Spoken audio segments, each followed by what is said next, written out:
Clark n'avait effectivement plus beaucoup de choix. Il fallait qu'elle disparaisse de cette terre à tout jamais. Il fallait qu'elle disparaisse à tout jamais, il fallait qu'elle meure, il fallait qu'elle fasse croire aux gens qu'elle n'était plus là. Effectivement, elle n'avait plus beaucoup de choix. Il fallait qu'elle choisisse ou qu'elle passe à l'action avant que quelqu'un ne choisisse pour elle, avant que, avant que quelqu'un ne se mêle de ses affaires et ne fasse ça pour elle. Alors un soir, elle s'est préparée à toutes les éventualités. Un soir, elle s'est préparée à toutes les éventualités pour disparaître de cette terre. Alors qu'elle s'était préparée, elle avait garé la voiture sur le côté. Elle avait garé la voiture blindée sur le côté. Elle s'était préparée et avait mis ses affaires en boule. Elle avait mis ses affaires en boule au pied d'un arbre, avait accroché une corde. Alors qu'elle était à genoux, juste devant l'arbre. Juste devant l'arbre, elle était à genoux et avait son arme pointée sur sa tempe. Elle avait son arme pointée sur sa tempe, elle regardait l'arbre et ne regardait pas derrière elle. La première chose qu'elle a fait, c'était penser qu'elle allait vraiment le faire. Ensuite, elle s'est retournée et a vu un animal vivant. Elle a vu un animal vivant se relever et partir dans la forêt. Quand elle a vu ça, elle s'est retournée. Elle a regardé la tour de police depuis la montagne. Elle s'est levée et est allée tout au bord de la montagne, a regardé le précipice, a pris son arme et a tiré en plein milieu de la vallée. Quand elle a tiré en plein milieu de la vallée, elle s'est alors couchée par terre, faisant semblant d'être morte. Plus tard, une équipe est arrivée. Et a vu Clark complètement morte. Une personne en a déduit qu'elle était morte, mais une autre personne s'en est mêlée et a mis sa main alors sur son cou pour vérifier son pouls. Clark s'est alors relevé, redressant légèrement et très lentement son bras pour qu'on ne puisse voir aucun mouvement. Elle a pris son couteau et a sectionné la jugulaire de l'homme. Alors que l'homme eut à peine le temps de retirer son doigt et de se relever, sa jugulaire était déjà sectionnée, sa carotide et sa veine cave. Alors qu'elle avait sectionné 3 veines en même temps, qu'elle avait enfoncé son couteau dans son cou, elle avait retiré l'homme qui s'était effondré de tout son poids sur elle. Elle s'était relevée, elle s'était couverte de sang, elle s'était couverte le visage de sang et s'était fait des tatouages de guerre.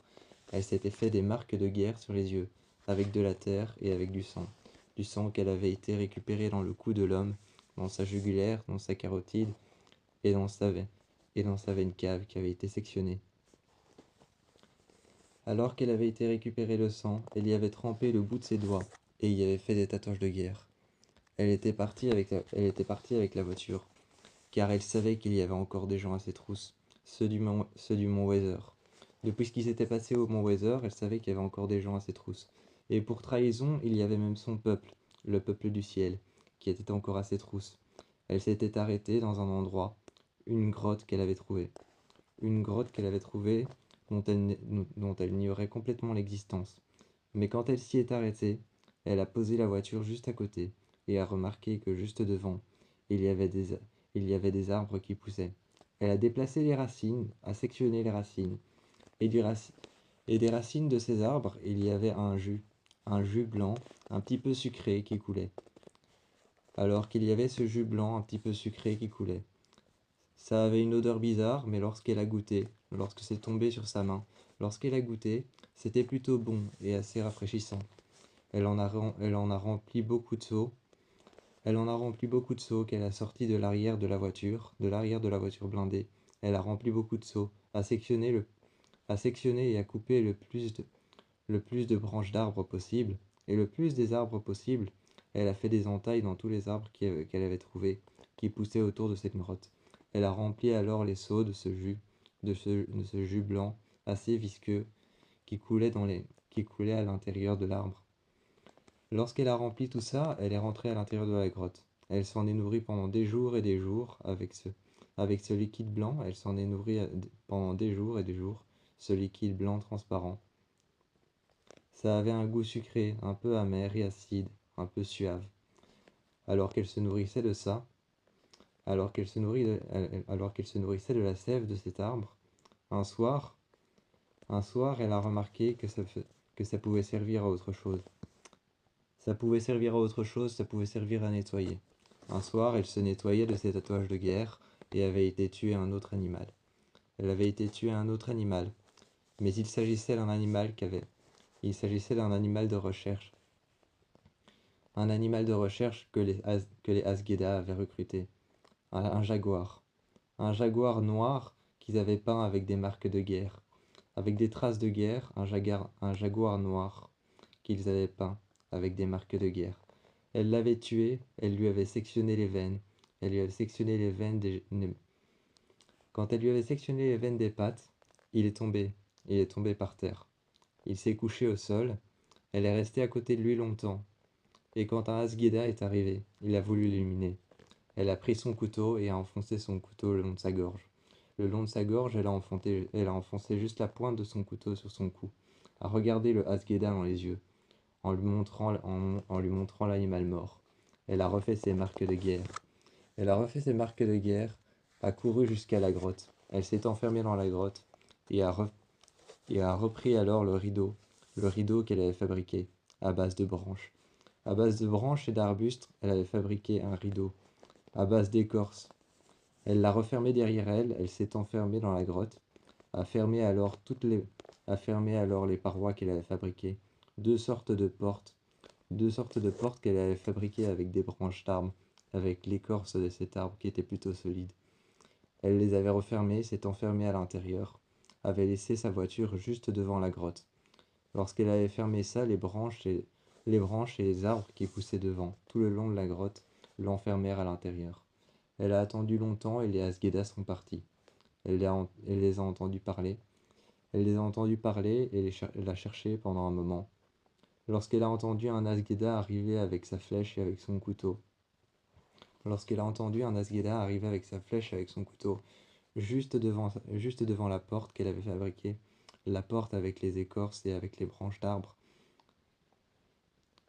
Lorsqu'elle a vu ça, elle a bougé légèrement la porte qu'elle avait fabriquée. Elle l'a bougée sur le côté et elle a regardé le Asgeda qui est parti un peu plus loin. Ils ont traîné le cadavre de l'animal. Ils l'ont pris sur le dos d'un cheval et sont partis. Les Asgeda sont revenus plus tard dans la nuit. Elle a refait ses marques de... Elle a refait ses marques à partir du sang de l'animal. A refait ses marques de guerre. Elle était en train de charger ses armes à l'intérieur de la voiture. À l'intérieur de la voiture, elle était en train de charger ses armes, avait laissé la porte ouverte. Elle avait laissé la porte en bois qu'elle avait fabriquée à partir de cet arbre dans lequel elle avait trouvé ce jus blanc duquel elle se nourrissait. Alors qu'il pleuvait ce soir-là, quand il pleuvait ce soir-là, elle s'était mise par terre, elle s'était allongée par terre et regardait les plants. Elle regardait des plants qu'elle avait fabriqués, des plants de cette forêt qu'elle avait fabriquée elle-même. Elle regardait les plants et était rentrée à l'intérieur de la grotte. À l'intérieur de la grotte, elle regardait les plants, avait refermé derrière elle la porte qu'elle avait fabriquée. Ensuite, une fois qu'elle avait repéré où est-ce qu'elle se trouvait et où est-ce qu'elle devait aller, elle avait laissé la porte qu'elle avait fabriquée. La porte qu'elle avait fabriquée en bois, elle l'avait laissée ouverte, pour faire croire qu'elle était sortie, qu'elle était partie. Avait laissé la voiture blindée ouverte, avait laissé le coffre de la voiture blindée ouverte.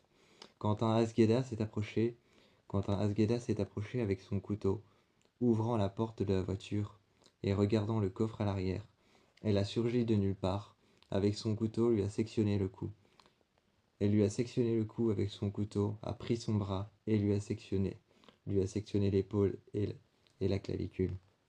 Quand sa clavicule s'est redressée vers le haut avec la pointe de son arme qui était dans son cou et qui était dans son épaule, elle l'a regardé et l'a mise par terre.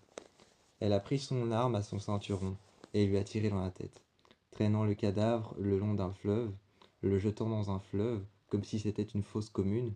Elle est ensuite partie, rejoindre son clan. Mais elle ne savait pas encore que son clan la poursuivait pour trahison. Pourquoi est-ce qu'il, pourquoi est-ce que son clan la poursuivait pour trahison? Elle ne le savait pas encore. Elle n'avait pas encore l'impression d'avoir trahi son clan.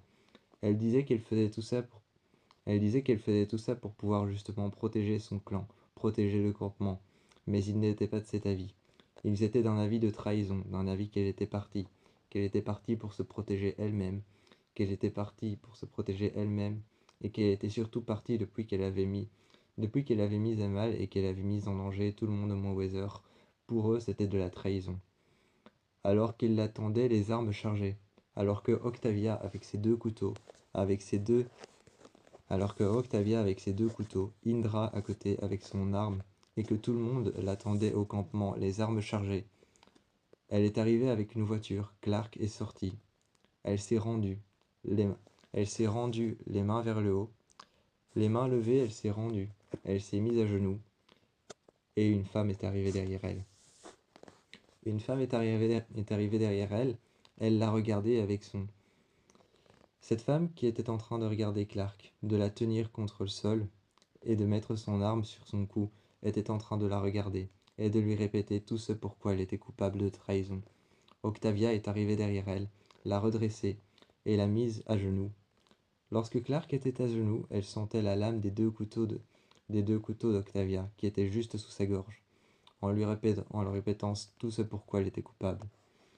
Alors que la jeune femme demanda à Octavia d'exécuter ses ordres, de l'exécuter.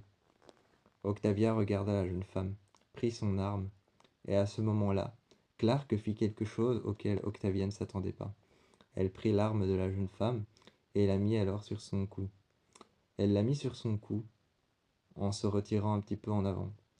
En se retirant un petit peu en avant, elle mit l'arme de la femme sur son cou en prenant simplement son poignet, en disant que les condamnés à mort ne voyaient pas ce qui allait leur arriver lorsqu'on allait leur tirer dans la tête, et que c'était beaucoup mieux comme ça. La jeune femme s'exécuta en demandant à Octavia est-ce qu'elle pouvait tirer maintenant. Est-ce que l'exécution devait être faite maintenant? Octavia retira ses deux couteaux, regarda alors regarda la preuve de mise à mort qu'avait fait Clark. Clark avait regardé Octavia dans les yeux. Octavia, qui regarda Clark dans les yeux, avait regardé sa preuve de mise à mort, lorsqu'elle avait dit que les condamnés à mort ne voyaient pas qu'on leur tirait dans le front, lorsque les condamnés à mort ne voyaient pas qu'on leur tirait dans le front, mais qu'il était plus facile d'être mis à mort quand on leur tirait dans la nuque. Lorsqu'elle avait entendu ça, et vu qu'elle avait fait ça aussi facilement, elle retira ses armes, l'avait poussée à l'intérieur et mise dans une cellule dans le campement, en attendant de voir ce qu'il allait lui arriver. Notre Père qui es aux cieux, pardonnez-nous nos offenses, comme à ceux qui vous ont offensés. Donnez-nous notre pain de ce jour, comme à ceux qui vous ont offensés. Amen.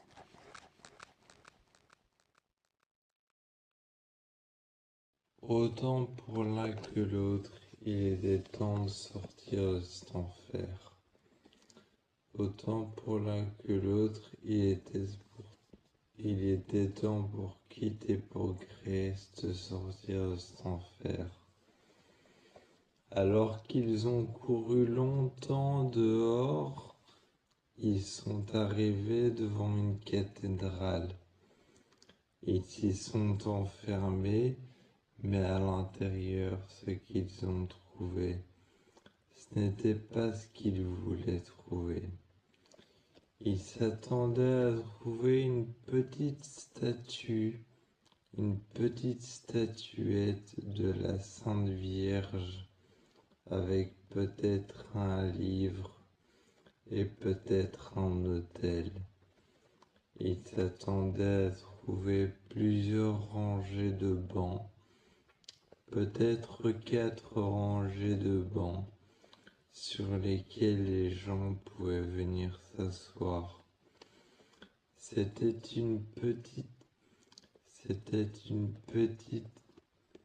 un petit endroit, une petite église qui avait été abandonnée. Cette petite église avait un toit qui était percé. Elle avait trois croix juste sur le devant. La première croix était renversée. La deuxième croix était à l'envers. La première croix, elle, était à l'endroit. Il y avait 3 croix. Ils ont décroché une croix en tout cas Grace, a décroché une croix. Elle a pris celle qui était de travers, qui n'était plus accrochée. Quand ils sont rentrés, quand ils sont rentrés dans l'église, quitte à pousser la porte. Mais ce qu'ils ont trouvé, c'était le démon qui leur jouait encore un tour. Ils ont trouvé une religieuse, habillée tout en blanc, couverte de sang, alors que cette religieuse était couverte de sang. Le sang paraissait de plus en plus noir en dessous, sur son habit de religieuse. C'était une jeune religieuse, une jeune femme à la peau très pâle.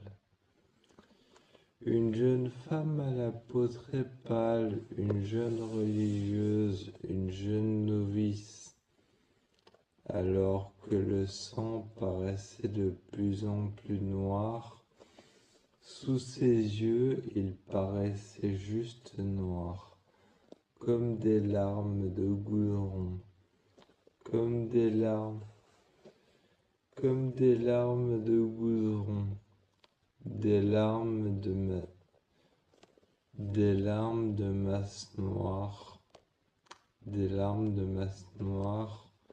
ou alors d'un liquide visqueux et noir un peu transparent. Ses yeux étaient complètement noirs, complètement obscurs, reflétaient le néant et ses yeux reflétaient le néant, reflétaient le vide complet. Cette femme les a regardés longtemps. Elle s'est avancée. Sa tête a craqué sur le côté.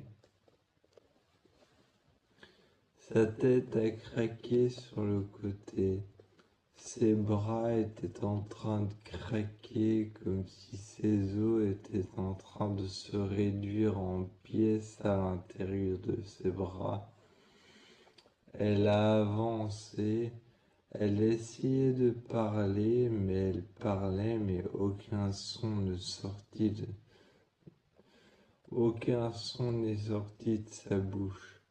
Elle essayait de parler, et lorsqu'ils sont sortis, des murmures tournaient autour de l'église.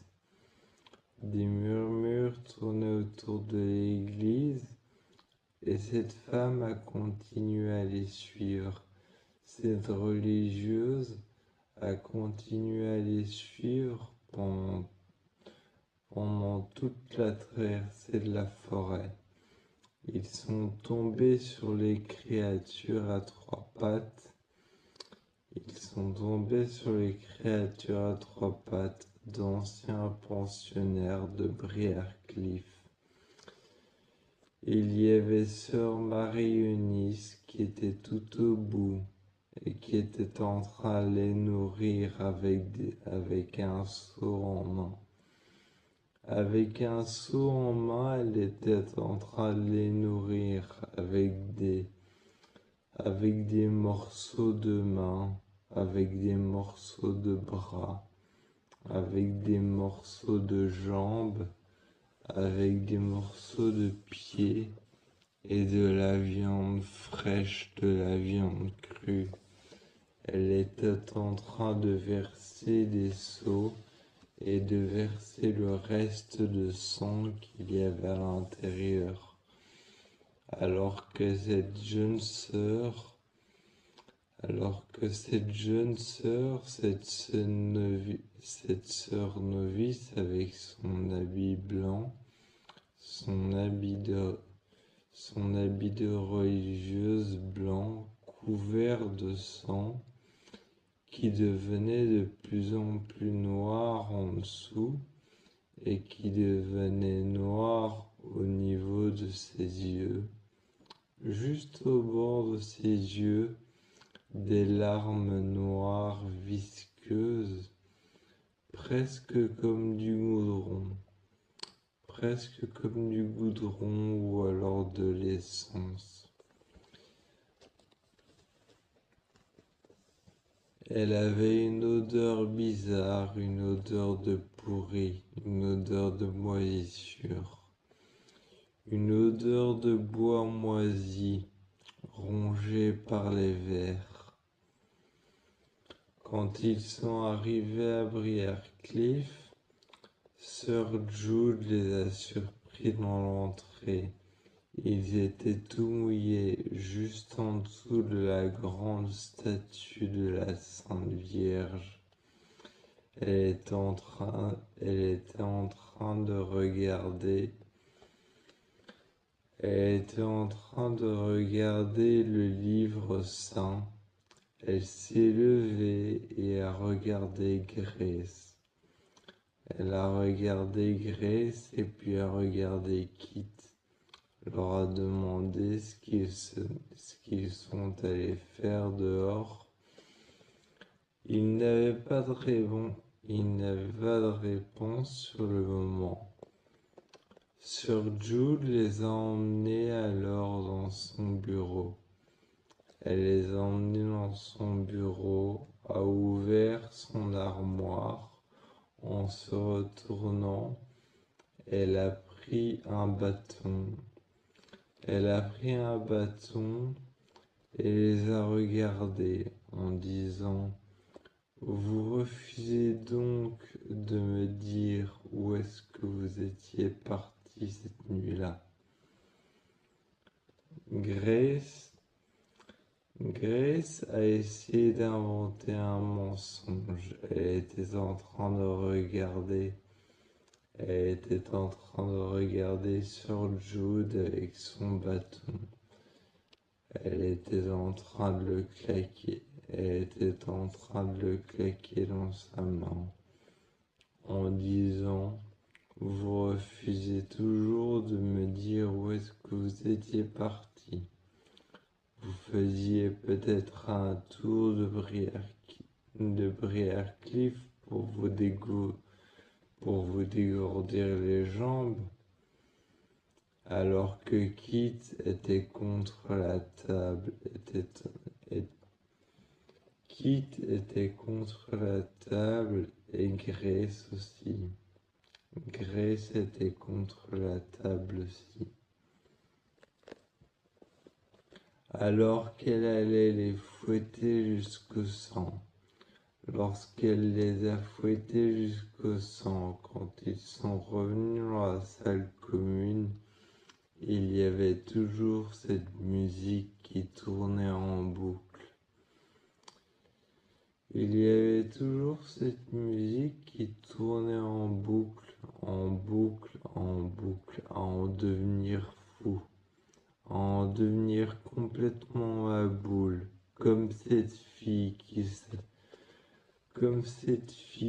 jeune femme qui se tapait la tête contre les murs pour se faire mal et qui criait en même temps.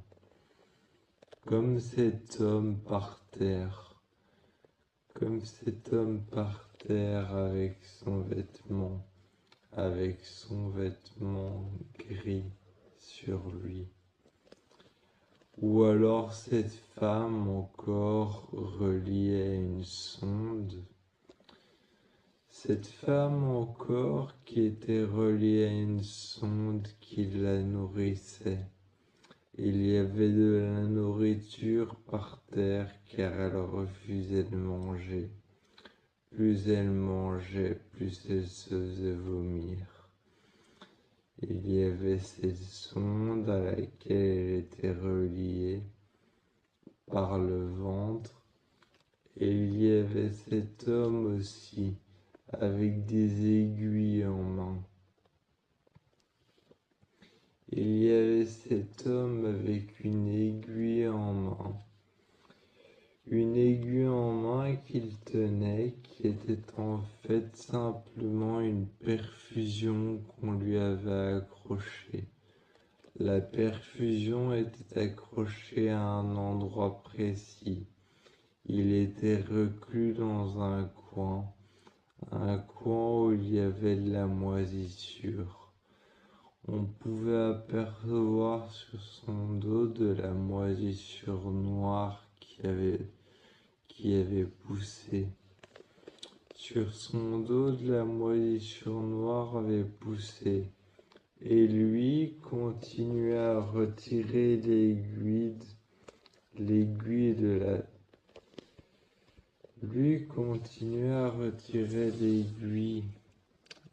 l'aiguille qu'on lui avait mis dans le bras. Cette longue aiguille qu'on lui avait mis dans le bras, la perfusion qu'on lui avait mis sur le bras, il la retirait et il la réenfonçait. Il jouait à se faire mal avec, tout son bras était presque couvert. Il la réimplantait, la retirait, la réimplantait, la retirait. Pour lui, c'était comme un jeu. Il l'enlevait et l'enfonçait très fort, l'enlevait et l'enfonçait très fort. Il l'enlevait tellement qu'à un moment, ça a été tellement loin que sa peau a disparu. Il l'enfonçait dans ses veines et on voyait ses veines bouger. On voyait ses veines bouger et ses nerfs bouger. La chair, il la grattait tellement fort La chair, il la grattait tellement fort qu'il faisait des trous avec ses ongles Il faisait des trous avec ses ongles sur sa peau. Il faisait des trous avec ses ongles sur sa chair. Il faisait des trous avec ses ongles à l'intérieur de sa chair et même sur ses muscles. Ses veines étaient trouées, il pissait du sang, et il y avait du sang partout. Autour de lui et sur la peau de son dos, il y avait de la moisissure noire. Ils nous regardaient tous les deux alors qu'on était devant un plateau d'échecs et tout. On était devant un plateau d'échecs et on était en train de préparer un plan. Lana Winter s'est arrivée.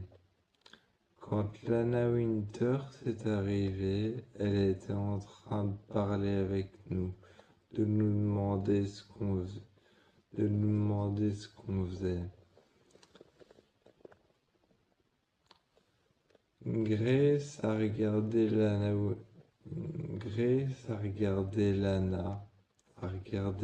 Winters et a demandé à Kit si elle pouvait vraiment lui faire confiance. Lana a dit qu'elle était journaliste et qu'elle pouvait réellement lui faire confiance, que la seule chose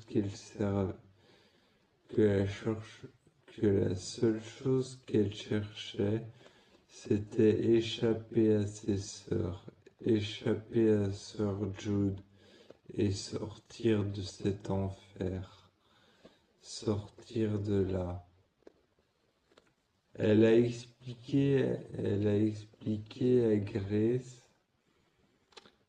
lorsqu'elle a expliqué à Grace qu'elle avait perdu un enfant et que cet enfant n'était même pas de elle, qu'elle avait été attrapée par un homme et que cet homme avait abusé d'elle. Quand elle avait expliqué que cet homme avait abusé d'elle, que cet enfant n'était même pas d'elle, enfin, si, de elle, mais qu'elle ne l'avait pas voulu. C'était un enfant involontaire et elle ne pouvait pas avorter. C'était interdit selon les lois de Briarcliff. Et depuis quand Briarcliff interdisait l'avortement, avait répondu Grace. Lana s'est retournée et a regardé sœur Marie-Eunice qui rentrait à l'intérieur. En frappant des mains, elle a demandé à tout le monde de se réunir. L'homme qui était dans le coin avec son aiguille était toujours en train de se l'enfoncer dans son bras. Alors que sœur Marie-Eunice est arrivée, elle a retiré l'aiguille et l'homme s'est reclus alors dans un coin sombre. On ne l'a plus vu, mis à part ses mains qui frappaient contre le sol. Il était en train de se frapper contre le mur car on pouvait entendre sa tête frapper. On pouvait entendre sa tête frapper et il frappait tout son côté droit contre le mur. Quand sœur Marie-Eunice est arrivée, elle a réuni tout le monde dans la salle de cinéma. Dans une salle de cinéma qui avait été mise un grand voile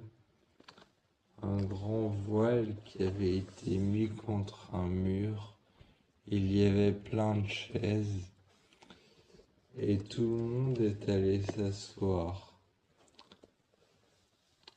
Mettant alors tout le monde en rang correctement, mettant tous les prisonniers en rang correctement, essayant de les faire s'asseoir. Lorsqu'ils étaient assis, la séance avait commencé. Sir Jude est arrivé, présentant le film de ce soir. C'était l'occasion ou jamais de s'enfuir. Pendant qu'on s'était enfui, on était de nouveau dehors. Mais on s'est retrouvé face à ces bestioles. Ces bestioles nous empêchaient de sortir. Sir Jude nous empêchait de sortir par tous les moyens, ou alors nous donnait envie de sortir. Elle nous donnait envie de sortir, nous proposait des moyens divers, comme par exemple une soirée cinéma, ou comme par exemple une soirée prière, où on allait à la chapelle et ensuite on allait prier. Peut-être aussi ouvrir les cellules pour faire sortir les fous et faire une inspection à l'intérieur des chambres pour voir s'il y avait de la nourriture.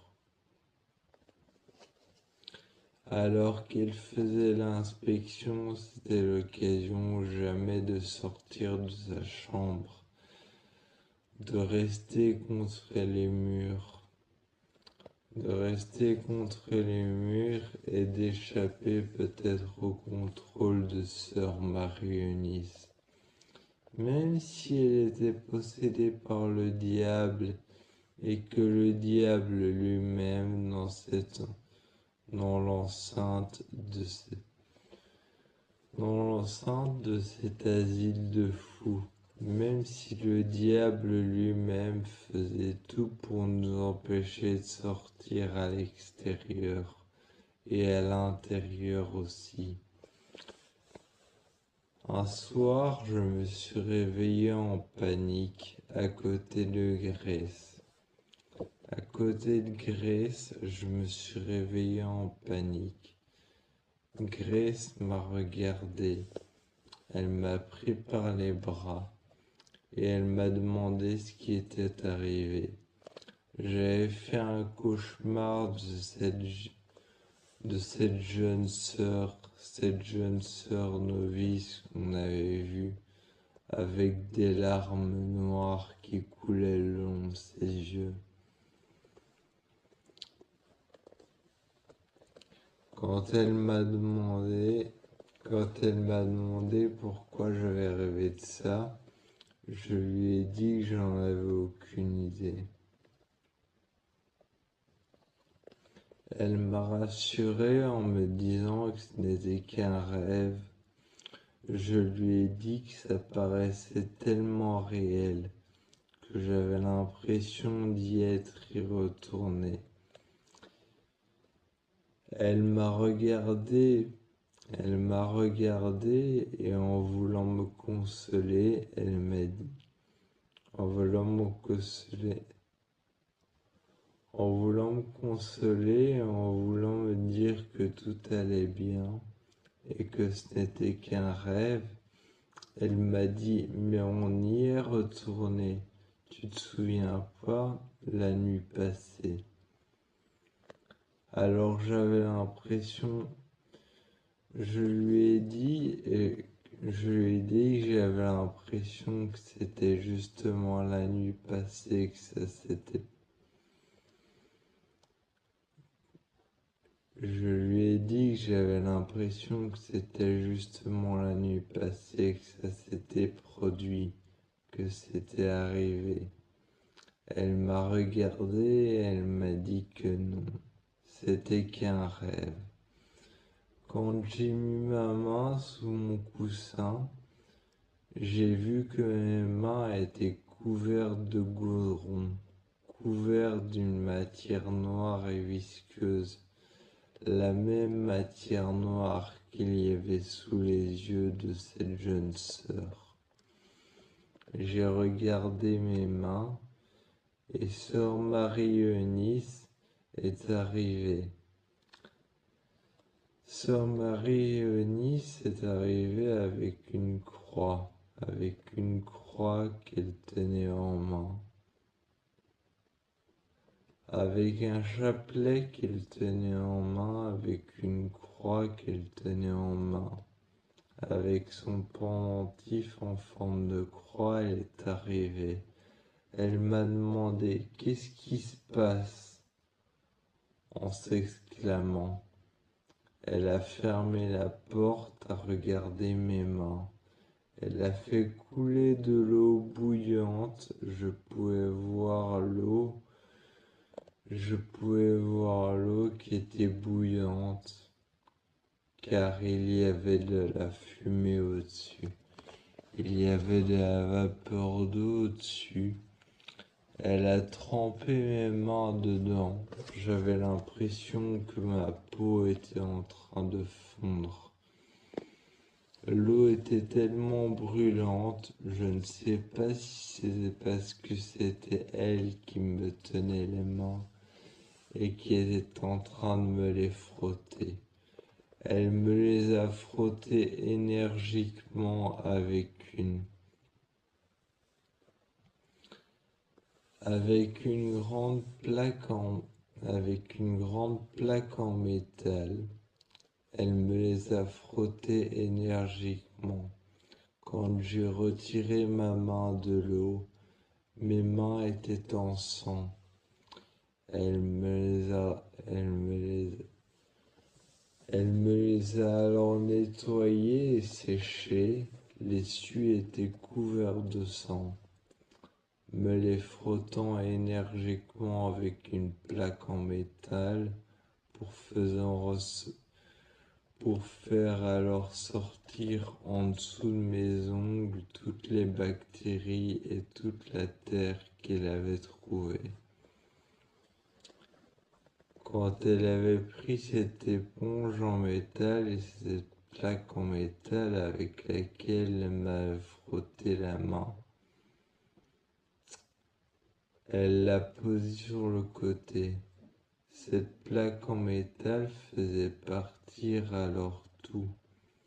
Elle la frottait énergiquement et appuyait fort contre ma peau pour faire partir le liquide noir. Le liquide noir est tombé dans l'eau et elle a pris alors le seau, versant l'eau à l'intérieur du seau. Elle est repartie. Je me suis couché à côté de Grace. Et Grace m'a regardé. Quand je me suis couché à côté d'elle, Sœur Marie-Eunice a refermé ma chambre. Elle a ouvert alors la petite trappe de la petite fenêtre grillée et m'a regardé en me disant de dormir cette fois-ci. Quand elle est partie, elle a commencé à ouvrir la porte d'autres prisonniers.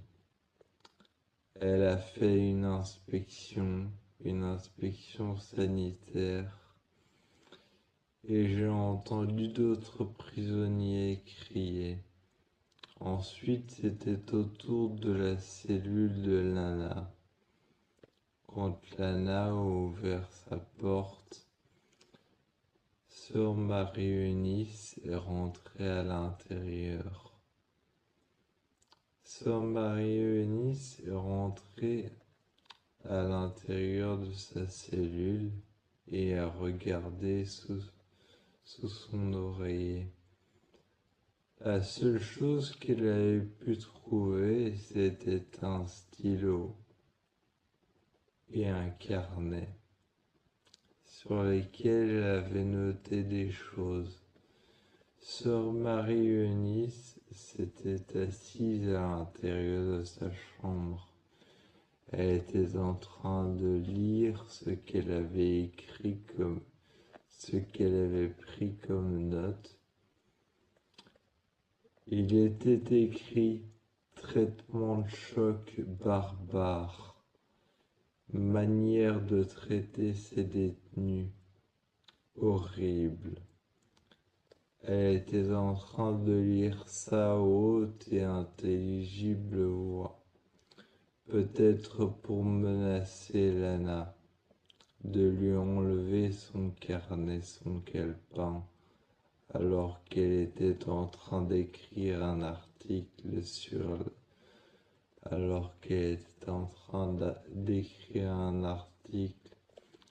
Briarcliff.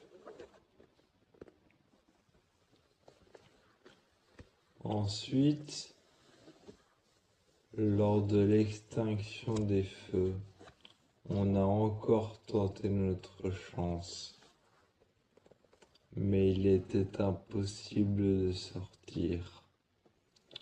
On a essayé par les catacombes, par le chemin qui menait en bas, là où il y avait les rails, de petits chariots où on faisait passer les ossements et les cadavres morts. On a tenté notre chance par là, mais c'était impossible.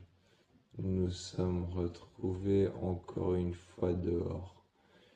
Et une fois dehors, on savait qu'on allait se retrouver encore une fois dans notre cellule. On savait que Sir Jude allait nous infliger une pénitence et allait peut-être même nous infliger quelque chose d'autre pour pouvoir retourner dans nos cellules. Il était impossible de sortir. Le diable Lui-même et Sir Jude nous retenaient à l'intérieur. Prisonniers de nos cellules, prisonniers de nos portes, et prisonniers des règles de Briarcliff. Cet enfer était impossible, était impossible à être franchi. Ça faisait un bon moment que Clark refusait de se livrer à ceux qui la cherchaient. Octavia était en train de la surveiller devant sa cellule. Elle était rentrée un soir, s'était agenouillée devant son lit, a regardé Clark et lui a dit: Clark, regarde-moi. Clark ne l'a pas regardé, elle l'a ignoré pendant un instant, elle a regardé le mur. À un moment, Octavia a posé sa main sur Clark et lui a dit: Clark, regarde-moi. Ensuite, Clark l'a toujours ignoré. Perdant patience, Octavia s'est retournée vers Indra et Indra est rentrée. Indra lui a parlé pendant un instant. Indra lui a parlé et lui a dit: Clark, regarde-moi. Clark l'a toujours ignoré. Ensuite, Indra et Gaïa sont arrivés dans la chambre et ont commencé à lui parler. Gaïa a commencé à lui dire: Clark, écoute-moi, il faut que tu le fasses. Clark a commencé à nier toute interaction avec tout le monde. Bellamy a essayé de lui parler, mais elle a nié toute interaction avec tout le monde. Ensuite, Indra a commencé à lui parler et lui a dit: Clark, il faut que tu le fasses. Il faut que tu te livres. Gaïa est restée pendant une nuit entière. Dans sa cellule à méditer. Elle méditait, elle restait là. Et elle lui disait de temps en temps: Clark, il faut que tu le fasses. C'est une évidence, c'est la seule chose à faire. Il faut que tu te livres. Il faut que tu te livres, mon Weather. Clark s'est assis un moment au bord de son lit et il lui a dit: Pourquoi? Pour que vous me torturiez encore plus que vous ne le faites maintenant? Gaïa est arrivée et a dit: Non, il faut que tu le fasses. Simplement parce qu'il faut que tu le fasses, c'est la seule solution. Octavia est arrivée, a ouvert les portes et a dit: Je vais t'expliquer pourquoi c'est la seule solution. Clark l'a regardée et lui a dit: La seule solution, c'est que tu veux me torturer encore plus que tu ne le fais maintenant, Octavia. Octavia a frappé alors son arme sur le sol. Son arme a touché juste entre les deux jambes. Entre les deux genoux de Clark, qui avaient été mis au sol. Octavia l'avait forcé et l'avait mise au sol, l'avait forcé de force à se mettre au sol, à genoux, mettant son arme du côté tranchant face à son visage. Elle avait frappé son arme au sol et s'était mis avec un genou à terre et lui avait dit: Tu vas le faire, en lui prenant les cheveux vers l'arrière. Elle lui a dit à l'oreille: Tu vas le faire, tu vas te rendre. Clark l'a regardé et s'est levé. Elle a dit: Je veux bien rendre, mais à une condition. Indra s'est assise et s'est appuyée sur la table après s'être assis. Après s'être assis sur le lit de Clark, elle s'est appuyée sur la table et a dit: On écoute ton option. Juste au moment où Clark s'est levé pour se mettre contre la table, Indra s'est levée. Indra comptait bien lui parler sur son lit en lui demandant l'option qu'elle voulait. Alors qu'elle l'a regardé, elle s'est appuyée sur la table et Indra l'a regardé. Clark lui a dit: L'option que je voudrais avoir, c'est simplement: je vous demande d'avoir une arme. Octavia est arrivée et a dit: Une arme? Non mais tu plaisantes. Elle a frappé alors son arme sur la table, a déposé son couteau. Elle a déposé son couteau sur la table en disant: Non mais tu plaisantes, une arme? Clark a essayé de récupérer l'arme d'Octavia, mais Octavia l'a récupérée tout aussitôt. Elle l'a rangée et elle lui a dit: Jamais on te laissera avoir une arme, pour que tu te retournes contre nous ensuite et que tu essayes de tous nous tuer? Clark l'a regardée et a dit: Qu'est-ce que tu sais? Qu'est-ce que t'en sais? Octavia s'est avancée et a dit: Je sais lire dans ton regard. Je sais lire dans ton regard, Clark. Clark, tout le monde sait lire dans ton regard. Même Murphy, même tout le monde. Tout le monde sait lire dans ton regard. Tu es un livre ouvert. On sait lire à travers toi comme dans un livre ouvert. Clark l'a regardée et lui a dit qu'elle n'en était pas si sûre. Elle a alors déployé un plan sur la table en montrant les plusieurs endroits dans lesquels elle s'était protégée, là où les Asgeda l'avaient cherchée. Mais quelque part, c'est vrai qu'elle l'avait un peu cherché, et elle l'a dit. Elle l'a dit à Indra, l'a dit à Octavia, en disant quelque part, c'est vrai que je l'ai un peu cherché. J'ai tué un de leurs animaux. J'ai tué un de leurs animaux. J'ai tué un de leurs guerriers. J'ai tué un de leurs guerriers, un de leurs animaux. C'est vrai que j'ai un peu cherché quelque part. Mais c'est là-bas que les Asgeda m'ont cherché. Octavia a regardé Clark et a dit: Qu'est-ce que tu nous proposes? Je propose qu'on se serve de Echo. Je propose qu'on se serve de Echo pour rejoindre Police. Ensuite, vous feriez tout ce que vous voudrez de moi. Lorsqu'ils sont arrivés sur les terres des Asgeda, les Asgeda étaient en train de surveiller la grotte, toujours en train d'attendre que Clark sorte. Ils étaient en train d'attendre que Clark sorte, mais ils étaient en train de rentrer. Ils étaient en train de rentrer dans la grotte. Lorsqu'ils sont rentrés, Clark avait déserté les lieux, mais avait laissé ses affaires, en dessous d'une boule d'affaires qu'il avait laissée, en dessous d'une boule de vêtements qu'il avait laissée sur le côté. Il y avait quelque chose qui clignotait. Un Asgeda l'a retiré. Un Asgeda a retiré les vêtements, et c'était une bombe, un explosif qui a fait exploser l'intérieur de la grotte. L'intérieur de la grotte a implosé. Lorsqu'ils ont été chercher le Asgeda, Echo a rejoint le Asgeda à l'intérieur, le guerrier Asgeda. Lorsqu'ils ont été le chercher, il était brûlé vivant. Il était mort et essayait de parler. Il était mort mais essayait tout de même de parler avec le dernier souffle de vie qu'il restait. Clark est arrivé et a dit: Echo! Et Echo s'est retourné avec son arme. Elle a lancé son arme, son poignard, qui est arrivé contre le mur. Clark l'a récupéré et lui a dit: On veut pas te faire de mal. Prenant son arme qu'elle a laissé traîner sur le sol. Elle l'a regardé et lui a dit: On veut pas te faire de mal. On veut juste t'utiliser pour une mission. Echo a récupéré son arme dans la main de Clark et a dit: Quel genre de mission? Octavia est arrivée devant Echo et a dit: Le genre qu'elle se rende, en pointant son arme sur elle. Le genre qu'elle se rende. Elle a commis des fautes, elle nous a trahis. Elle était censée partir chercher des vivres. Elle était censée partir chercher des vivres et, peut-être même négocier avec les Triclous et les Wandclous, alors qu'elle en est revenue les mains vides. Elle en est revenue les mains vides, elle a voyagé dans la forêt et elle s'est servie de ses vivres et de ses nourritures pour elle-même. Elle nous a trahis. Elle était censée parler aux Wandclous et aux Triclous, mais elle ne l'a pas fait. Sur le côté, Echo s'est penchée et a regardé Clark. Clark était couverte de sang, de marques de sang qu'elle s'était faites. Elle l'a regardée et elle a dit qu'elle se rende, elle, et qu'est-ce qu'elle va subir. Indra est arrivée et a dit: C'est vraiment si important que ça? Clark a regardé Echo, et finalement Gaïa lui a expliqué ce qu'elle allait subir. Elle allait s'asseoir sur un siège qui allait s'appeler le siège de la rédemption. Ce siège allait lui montrer quelque chose, mais rien n'a été expliqué. Rien n'a été expliqué devant Clark. Ensuite, Echo a tout fait pour la livrer. Une fois que Echo est arrivée en mercenaire, avec son arme sous la gorge de Clark, elle est arrivée en mercenaire au mont Weather. Le mont Weather lui a ouvert et ils ont emmené Clark dans une salle. Elle s'est assise sur le fauteuil. Octavia,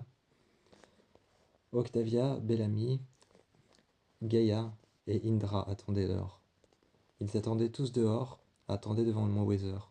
Et quand le directeur du mont Weather est sorti, ils leur ont demandé ce qu'elle avait fait de si grave. Ils ont expliqué ce qu'il avait fait, qu'elle était censée parler au Wandclou, au Triclou et ramener des vivres et de l'eau potable au campement. Mais qu'une fois qu'elle est revenue au campement, elle est revenue seule. Elle est revenue seule avec plusieurs cadavres à l'arrière de sa voiture. Des cadavres Asgeda. Elle s'en était pris aux Asgeda pour aucune raison. Parce qu'elle était passée sur leur passage, sur leur terrain. Alors que l'homme était en train de se retourner contre la porte, il les a laissés entrer. Ils ont traversé le couloir et sont arrivés dans une salle. Une sorte de salle, un parloir. Ils sont arrivés dans une sorte de parloir là où il y avait plusieurs détenus. Les détenus étaient en train de parler avec des personnes qui vivaient à l'intérieur du mont Weather. Ils ont traversé ce couloir avec les personnes qui parlaient dans une sorte de parloir. Et puis ils sont arrivés à une grande salle où il y avait une grande table éclairée par des néons. Ils se sont assis là et Indra, Gaïa, Octavia ont commencé à parler de Clark, de toutes ses fautes, de tout ce qu'elle avait fait. Alors que l'homme était en train d'écrire sur une tablette tout ce qu'il avait fait. Il était en train de retranscrire. Octavia était à côté de lui et voulait savoir ce qu'il faisait. Il disait qu'il était en train de retranscrire tout, et il l'expliquait en même temps. Il expliquait en même temps à Indra, à Gaïa et à Octavia comment fonctionnait le siège de la rédemption. Il était en train de retranscrire toutes les fautes qu'elle avait faites. Toutes les fautes qu'elle avait faites, tout ce pourquoi elle s'en voulait. Tout ce qu'elle avait causé comme tort, tout, tout ce qu'elle avait causé comme tort, toutes les fautes qu'elle avait faites, toutes les trahisons qu'elle avait faites, tout ce pourquoi elle s'en voulait. Il était en train de les retranscrire. Il en avait fabriqué une petite puce et l'avait montrée alors à Gaïa et à Indra. Gaïa Gaïa qui, elle, protégeait la flamme, était la protectrice de la flamme des commandants. Il lui a montré la petite puce. Gaïa lui a demandé comment ça fonctionnait, et il lui a dit qu'une fois mise à l'intérieur du siège de la rédemption, elle verrait ses cauchemars en boucle elle verrait ce cauchemar, ses pires hontes en boucle se répéter, jusqu'à ce qu'elle accepte de se repentir. Alors que Octavia l'a amenée avec 2 couteaux sous la gorge, elle l'a regardé et lui a dit « Repens-toi » en la poussant dans le siège. Indra l'a regardé et lui a dit « Calme-toi, range ton arme ». Alors qu'Octavia a rangé son arme, quand elle a rangé son arme, Octavia était dans le couloir. Elle lui a dit que c'était de sa faute. C'était de sa faute et qu'elle devait se repentir par rapport à tout ce qu'elle avait fait subir au campement. Tout ce qu'elle avait fait subir au campement et toutes les morts qu'elle avait infligées aux Asgeda. Alors qu'ils étaient obligés d'emmener Murphy, Echo et Ind. Alors que Indra, Echo, Murphy étaient obligés de partir aussi avec Ontari qui était obligé de partir avec Murphy, en tant que mercenaire. Mais pas en tant qu'ami. Ontari devait partir avec Echo et Murphy, qui eux devaient se retrouver dans le clan des Asgeda, simplement pour leur montrer des excuses et être désolés du comportement de Clark, alors que les gens devaient faire les choses à sa place. Octavia était en train de s'exclamer, de se révulser par rapport à ça. Indra était en train de lui dire que c'est vrai, elle a commis des fautes, beaucoup de fautes, et on doit les réparer à sa place. Murphy était parti à la tombée de la nuit, avec Ontari et avec les autres. Une fois qu'ils sont arrivés sur les terres des Asgeda, ils se sont pardonnés. Ils ont pardonné les fautes de Clark, en lui disant que c'était pas de sa faute. Alors que les Asgeda sont arrivés. Le roi des Asgeda est arrivé, Rohan, en disant qu'il voulait voir Clark à genoux devant lui, qu'il voulait entendre ces mots pas de leur bouche à eux, mais simplement de la bouche de Clark. Ils ont dit que c'était trop tard, que Clark avait été emmené sur un siège de la rédemption. Rohan était peut-être d'accord si on lui expliquait comment ça fonctionnait. Mais pour ça, il fallait aller chercher Indra et il fallait aller chercher Gaïa. Ils ont été les chercher en journée en prenant la voiture de Clark. Lorsqu'ils ont été les chercher, ils sont revenus. Et devant Rohan, à genoux, Gaïa et Indra lui ont expliqué comment est-ce que ça fonctionnait. Ils lui ont même montré une vidéo qu'avait enregistrée Raven. Raven est arrivé alors avec une voiture, a montré une vidéo de torture qui avait été enregistrée par le Mont Weather. Les gens qui la torturaient, les gens qui lui faisaient revivre ses pires hontes en boucle, avaient enregistré cette vidéo pour pouvoir les montrer aux personnes qui voulaient voir Clark souffrir, les montrer aux personnes qui voulaient être sûres qu'elle souffrait bien et qu'elle se repentait de ses fautes. Alors que Raven avait allumé la tablette, elle lui a montré la vidéo, l'a mise entre ses mains, et lui a montré que ça c'était Clark actuellement. C'était Clark maintenant. C'était quelque chose qui se passait en live, quelque chose qui se passait maintenant, au moment où ils étaient sur les terres des Asgeda. Alors qu'il était d'accord qu'elle souffrait assez, que son cauchemar avait assez duré. Il leur a dit que chaque jour, l'un d'eux devait revenir avec la tablette pour pouvoir voir à quel point elle souffrait, pour pouvoir se repentir de ses fautes, voir à quel point elle souffrait, et pour pouvoir avoir une sorte de compensation par rapport à ces guerriers qui sont morts. Il avait choisi Murphy et lui avait dit « Toi, avance ». Murphy s'est avancé et lui a dit « Toi, chaque jour, tu viendras avec elle ». Raven a regardé à regarder son arme qu'elle avait à sa main, son ceinturon. Elle s'était assise sur un rocher sur le côté et tenait son attelle qu'elle avait à sa jambe. Elle s'était levée, elle s'était levée et avait pris ensuite sa tablette et avait dit « Moi, avec lui !» Murphy la regardait en souriant et a dit « Chouette, on va bien s'amuser. » Raven l'a poussé un petit peu sur le côté en lui disant « Ta gueule !» Finalement, ils sont partis. Et ils sont partis avec la voiture de Clark. Avec la voiture de Clark, une deuxième voiture qu'elle avait cachée sous des feuilles d'arbres, des branchements et des branchages qu'elle avait été chercher. Elle avait caché cette voiture, elle en avait fait une sorte de cachette avec des branchages, avec des branches d'arbres qu'elle avait ramassées dans la forêt. Quand ils l'ont trouvée, ils sont allés au Mont Weather et ont demandé à avoir une autre vidéo téléchargée. Ils ont eu une autre vidéo téléchargée du jour suivant. Et la nuit, ils sont allés voir Rohan et lui ont montré à quel point elle souffrait, à quel point elle était en train de se repentir, de voir ses fautes. La pire faute et la pire honte qu'elle était en train de revoir en boucle. Ils lui ont expliqué que c'était la mort de Lexa, qui repassait en boucle encore et encore et encore. La mort de Lexa. Parce qu'elle ne pouvait se pardonner elle-même de l'avoir protégée. Quand ils ont expliqué ça, ils sont revenus au campement. Et Murphy s'est assis sur un siège en disant « Vous pensez pas qu'elle a assez souffert et qu'on devrait aller la chercher ?»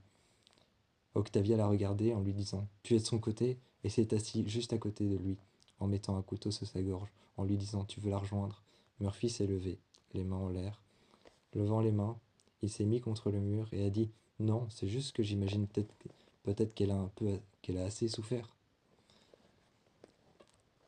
Raven a alors trafiqué les commandes de la tablette, et est rentré à l'intérieur de ce qu'elle voyait, en regardant les souvenirs qu'on lui faisait remémorer, qu'on lui faisait revoir en boucle. Elle avait trafiqué la tablette du Mont Weather, le fonctionnement du siège de la Rédemption, et avait regardé ce qu'elle voyait. La mort de Lexa. Ils étaient retournés tellement loin, comment est-ce qu'ils avaient fait? Ils avaient peut-être même trafiqué l'Eligius pour pouvoir remonter à des souvenirs anciens.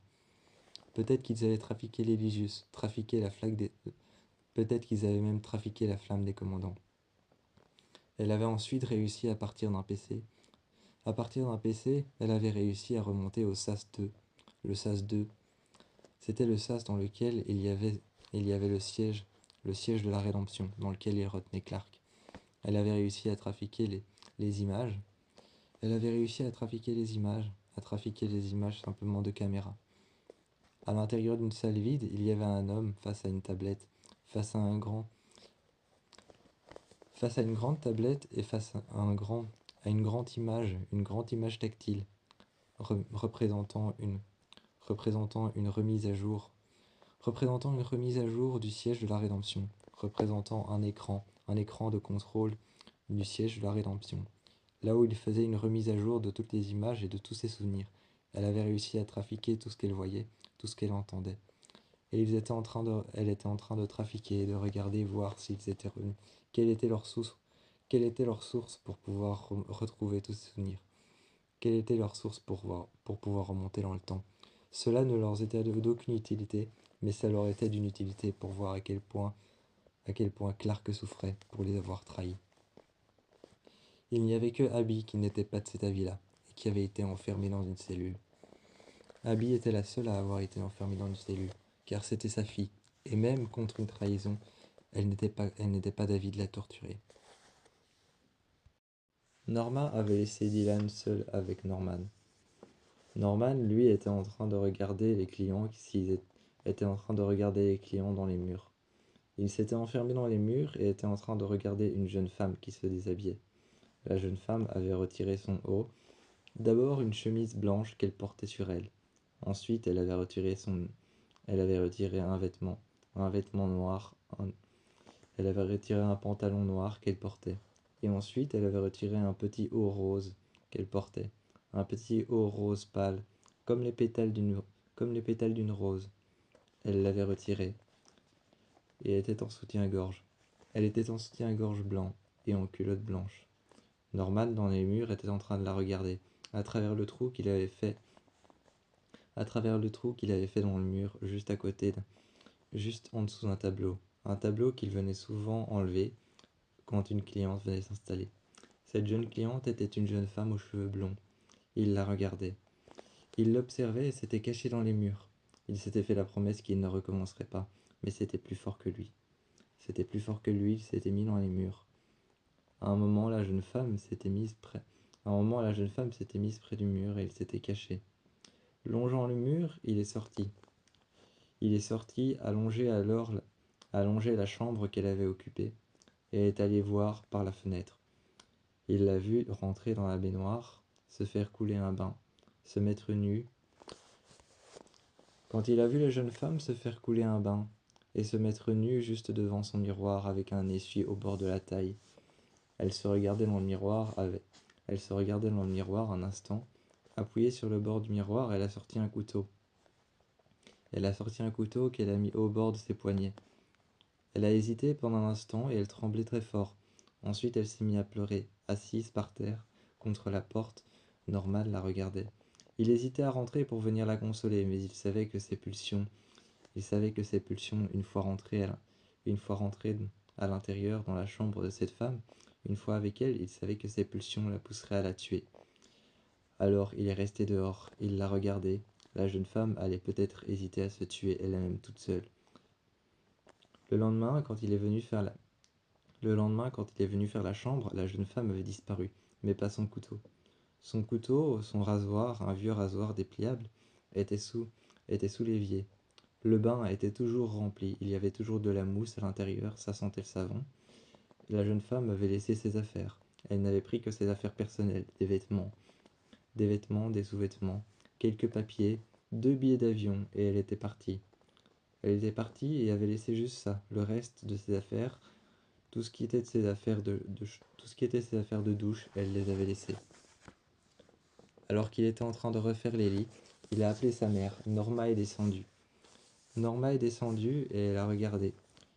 Ils ont déplacé le corps à deux et sont allés le jeter dans la baie, juste entre 2 bateaux.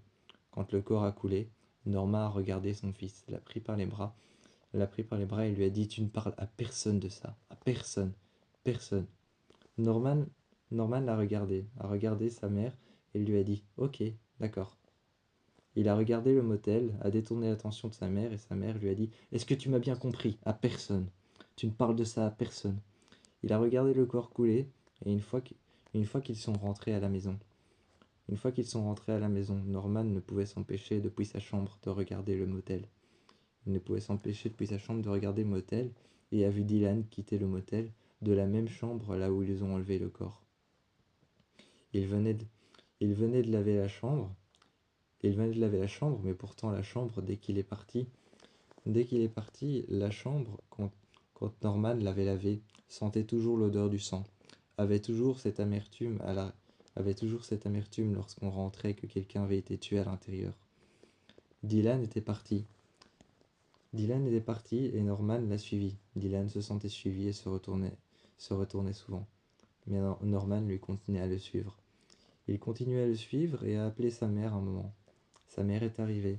Norma est arrivée et ils ont tous les deux vu Dylan au bord, au bord d'un port près d'un bateau qui était en train d'arriver.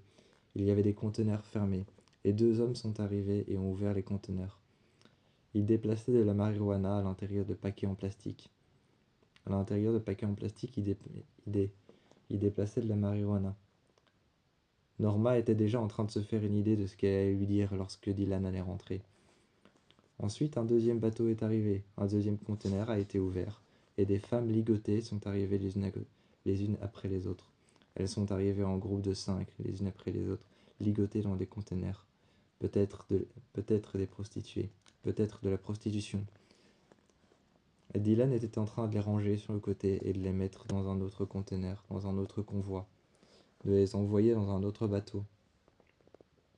Alors que Norma était déjà en train de se faire une idée de ce qu'elle allait lui dire, Norman, lui, était en train de rentrer. Norman, il rentrait tout seul, alors que Norma était en train de se faire une idée de ce qu'il allait lui dire, en regardant ces jeunes filles qui étaient toutes grelottantes et qui avaient froid, qui avaient la peau toute pâle et qui qui avait la peau presque toute grise, qui était couverte de terre et de marques de sang, de blessures, ligotée à des chaînes, l'une après les autres, mises dans un autre convoi. Dylan s'occupait de ça.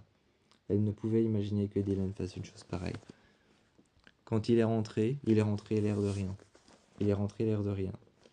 Et Norman, qui lui était dans la cuisine, n'a rien fait. Il n'a pas agi. Il a juste regardé Norma prendre Dylan par le bras, lui dire « Assieds-toi là ». Dylan s'est assis et a dit « Oui, quoi ?» Norma lui a dit en s'exclamant « Oh, ça va. Essaye pas d'éviter la réalité. » Dylan l'a regardé et lui a dit « Qu'est-ce qu'il y a? Quoi comme réalité? Qu'est-ce qu'il y a ?» Norma s'est alors exclamée en disant « La réalité, ce que tu fais dans notre dos chaque soir. Pourquoi est-ce que tu pars? Pourquoi est-ce que tu fais du trafic de prostituées et de marijuana? Pourquoi est-ce que tu traînes dans des choses pareilles ?» Dylan s'est levé et a dit qu'il faisait quand même ce qu'il voulait parce qu'il était adulte. Norma l'a regardé et lui a dit « Adulte peut-être, mais sous ma responsabilité toujours. Tu es sous la responsabilité du motel. » Lorsque Dylan est parti, il a fermé la porte juste devant Norma. Juste devant Norma, il a fermé la porte et il est parti, avec une voiture qui était venue chercher, une berline noire. Cette berline noire avait laissé juste devant le motel un coffre avec à l'intérieur une main et une montre. Lorsque à l'intérieur de ce coffre il y avait une main et une montre, Norma et Norman ne savaient plus quoi penser, à part ranger cette chambre, la désinfecter de fond en comble et refaire le lit. Une fois que c'était fait, ils sont rentrés à la maison, mais ils ne savaient plus quoi penser.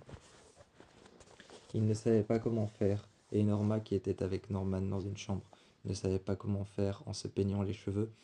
Elle ne savait pas comment faire pour sortir Dylan de ses affaires qui étaient plutôt sordides. Alors que Daenerys Targaryen était encore à l'intérieur d'un brasier de feu.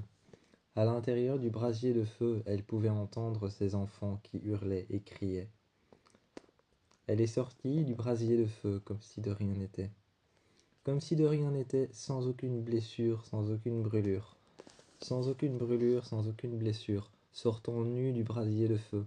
Ses vêtements avaient brûlé à l'intérieur, alors qu'elle était sortie de la maison. Elle entendait ses enfants crier et hurler. Elle les entendait crier, grogner et hurler. En haut, elle leva la tête et vit alors ses enfants. Un dragon noir se posa devant elle, et elle le regarda. Elle le regarda et s'avança près d'elle. Elle s'avança près de lui. Elle s'avança près de lui, un dragon noir, qui avança sa tête et sa gueule ouverte près d'elle. Elle, Daenerys Targaryen, s'avança près de son dragon. Elle mit alors sa tête contre son museau, contre sa gueule, contre sa mâchoire. Elle tenut fermement son museau et tenut fermement ses écailles. Elle se mit alors contre lui, et elle regardait son œil. Elle regardait son œil et tenait alors ses écailles. Tout le long de son museau, tout le long de sa gueule, elle était près de lui.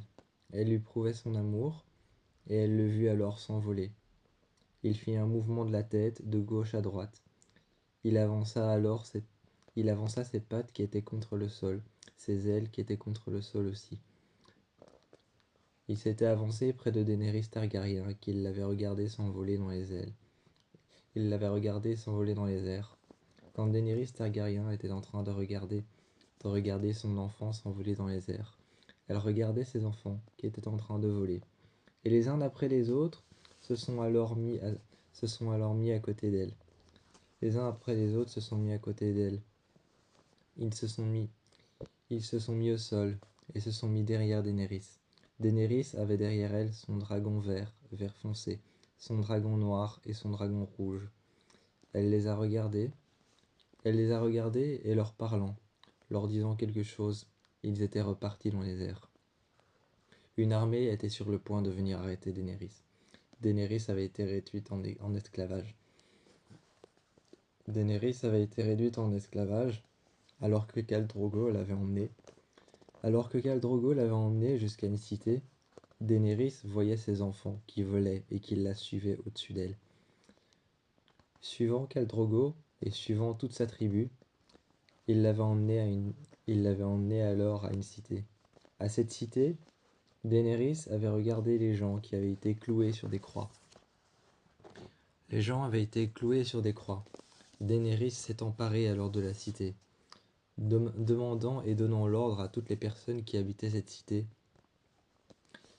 leur donnant l'ordre de partir à cause de ce qu'ils faisaient aux gens, à cause de ce qu'ils faisaient aux personnes pour qu'ils expient leurs péchés, les clouer à des croix. Elle regardait toutes ces pauvres personnes et posait sa main sur leur visage. À chaque fois qu'elle posait sa main sur leur visage, les personnes s'éteignaient. Elle leur disait qu'ils pouvaient partir en paix maintenant, qu'ils pouvaient partir en paix avec les péchés qui avaient été expiés. Elle sentait leur sang qui était froid, leur corps qui était froid. Ses enfants étaient venus se mettre au bord de la vallée, alors qu'elle avait vu ses enfants, ses dragons, se mettre au bord de la vallée. Elle s'est mise alors sur le dragon rouge, elle a pris, elle a pris son aile et s'est accrochée à lui. Elle s'est envolée et est repartie alors pour une autre cité. Pour une autre cité, il y avait encore une armée qui l'attendait là-bas. Vergris l'attendait avec toute une armée, et elle était arrivée devant lui. Derrière le mur, les marcheurs de la nuit derrière le mur attendaient avec un dragon de glace. Alors qu'ils attendaient derrière avec un dragon blanc, un dragon de glace, l'un des cadavres de l'un des dragons de Daenerys qu'ils avaient réveillé. Ils attendaient derrière et n'attendaient plus que Daenerys qui devait venir les voir. Elle avait franchi le mur, mais une fois qu'elle avait franchi le mur, son dragon est alors tombé à terre. Elle est tombée au sol avec son dragon. Quand son dragon a franchi le mur, elle est tombée au sol. Son dragon aussi, lui, fracturant la glace, réouvrant un ancien lac qui ne s'était jamais ouvert depuis qu'il avait gelé, réouvrant un ancien lac à cause du poids de son dragon, de son enfant. Elle regardait où il avait été blessé. Blessé par des pics en glace, les marcheurs de la nuit étaient en train d'arriver, proposant leur aide à Daenerys. Daenerys alluma alors tout un feu. Daenerys regarda son enfant blessé.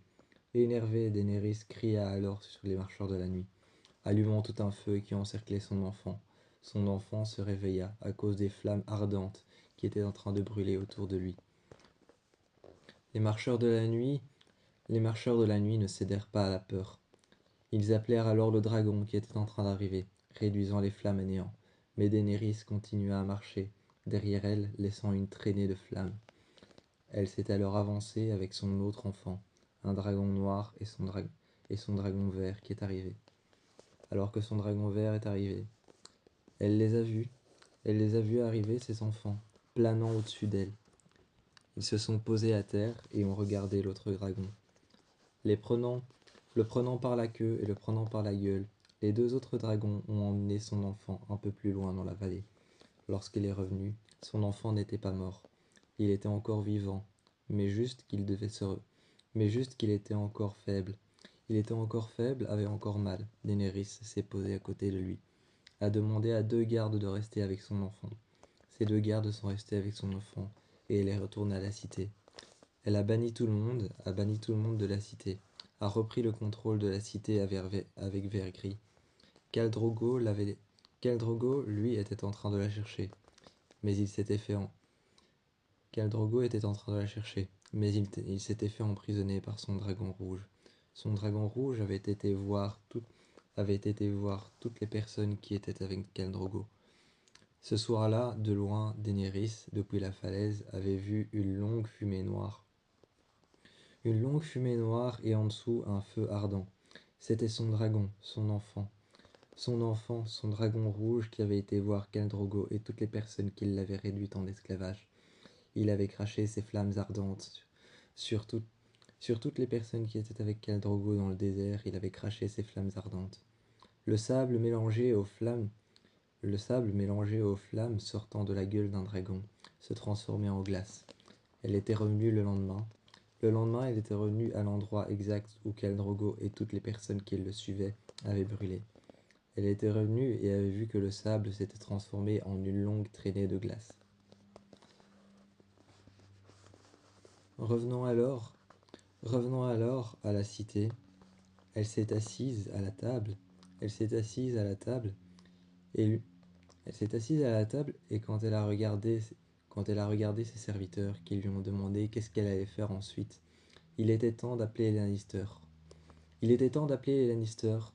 Il était temps de les appeler pour pouvoir simplement savoir ce qu'elle voulait faire.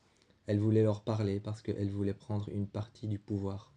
Elle voulait prendre une partie du pouvoir des Lannister, leur proposer une sorte de pacte, une sorte de trêve, arrêter de faire la guerre contre les Lannister, prendre une partie de leur pouvoir pour pouvoir simplement pour pouvoir une fois s'emparer de la cité, d'une deuxième cité ou d'une autre cité, faisant ainsi un marché où une autre partie leur appartiendrait.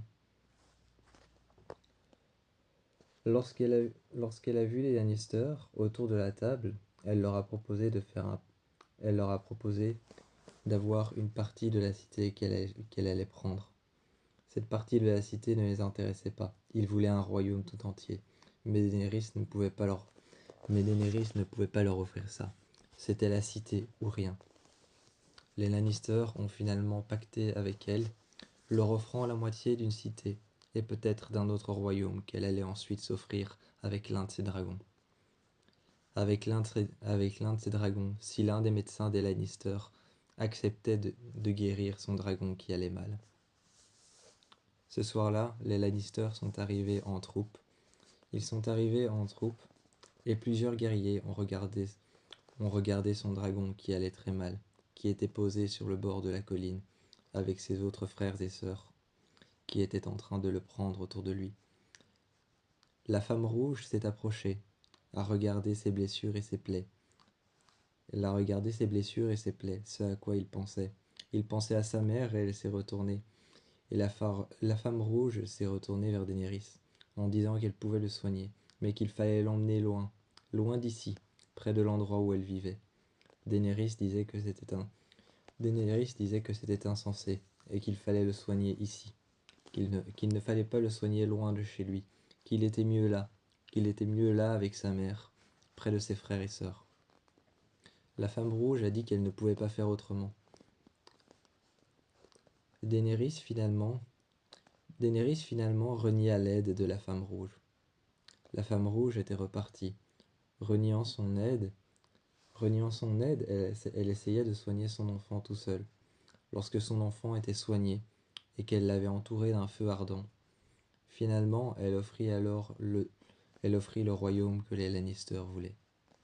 Les Lannister avaient accepté. Le pacte avait été scellé.